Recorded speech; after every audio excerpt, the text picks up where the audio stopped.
It's tax season, and at LifeLock, we know you're tired of numbers. But here's a big one you need to hear. Billions. That's the amount of money in refunds the IRS has flagged for possible identity fraud. Now here's another big number. 100 million. That's how many data points LifeLock monitors every second. If your identity is stolen, we'll fix it guaranteed. One last big number. Save up to 40% your first year. Visit LifeLock.com/podcast for the threats you can't control. Terms apply. Hey, everybody. Charlynn, Bryan, and Curtis got together to chat Nine Inch Nails with me. And afterwards, we talked about the line between art and artist. Check it out. It's a struggle for me, honestly. I like to say blanket statements like absolutely not. I would never I will never listen to Marilyn Manson ever again for sure. Like I wouldn't listen to Ryan Adams anymore because of that shit. Yeah.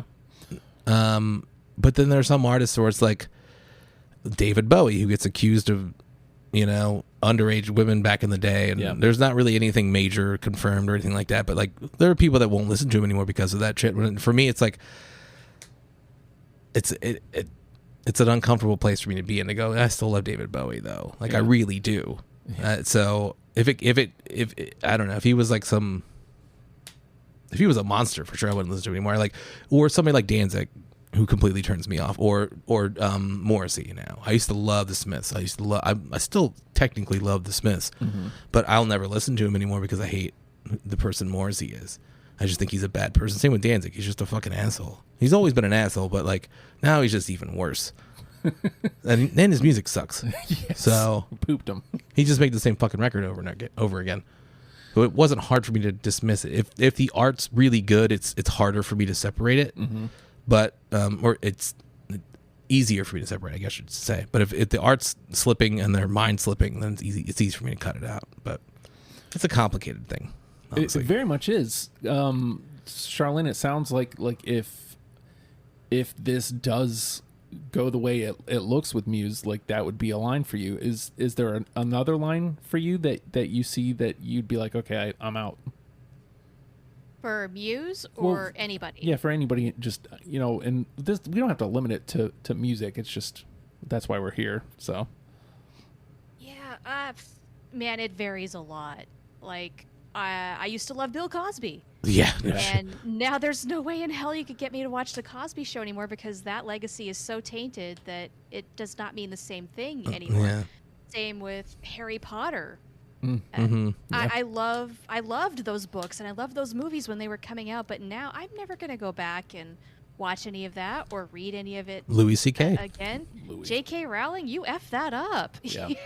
You tarnished your legacy. So there's sometimes when I can separate it, and I'm trying to think of an instance where I have done that. And of course, I can't right now because we're on mic. Spot, yeah. Right, yeah. Hit me up in about 2 weeks. It'll come to me at 3 a.m, and I'll let you all know. Curtis, is there somebody who crossed the line for you? Oh, maybe this is just rationalizing, but you can find a way to ingest that art and separate the art from the artist without participating financially in helping them along. Yeah. So that's true too. Steal their art. Possible, Steal the art. Yeah. Paying for another Harry Potter movie or book? No.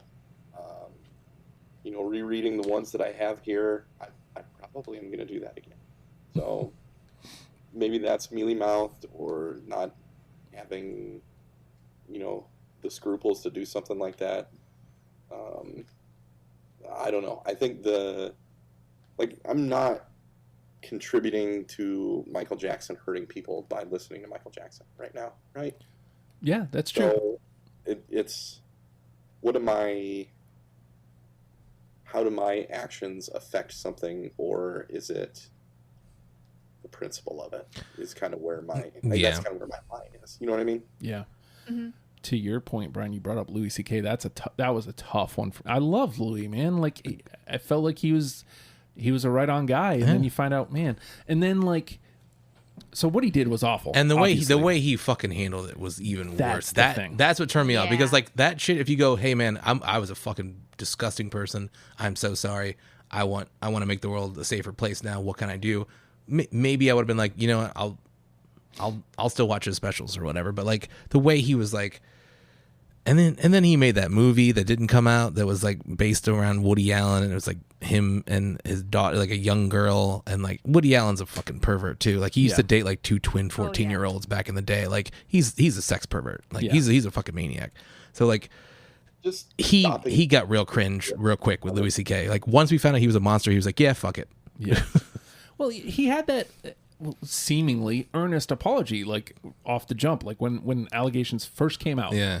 And I was like, oh, okay. And, you know, maybe he's actually sorry. And then he disappeared for a minute. And I was like, oh, okay, maybe he's doing work. If he didn't show his work, which is fine. But when he came back, he's still swinging. And it's like... well, that last special, he had like that light up, very ironic sorry sign. Yeah. I didn't see it. I just heard about it from the articles. I'm not going to watch it. I didn't watch it. I want to. Like, I love his comedy. I do too. I can't. Like, He was one of the reasons I didn't go into stand up for so long, because I was like, he's already doing the thing I would do. Yeah. And then same thing with Cosby.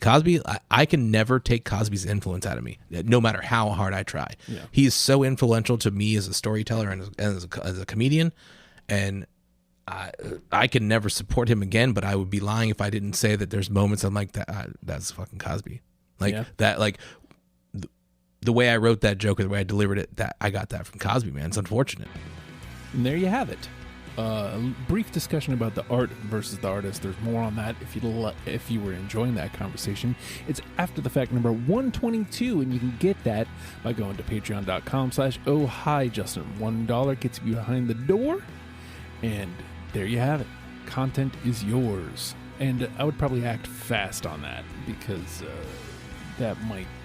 prices subject to change here soon. Yeah, so check that out. And if you'd like to hear our conversation on 9 Inch Nails, it will be the very next episode on the feed. So all you got to do is go forward one, push play.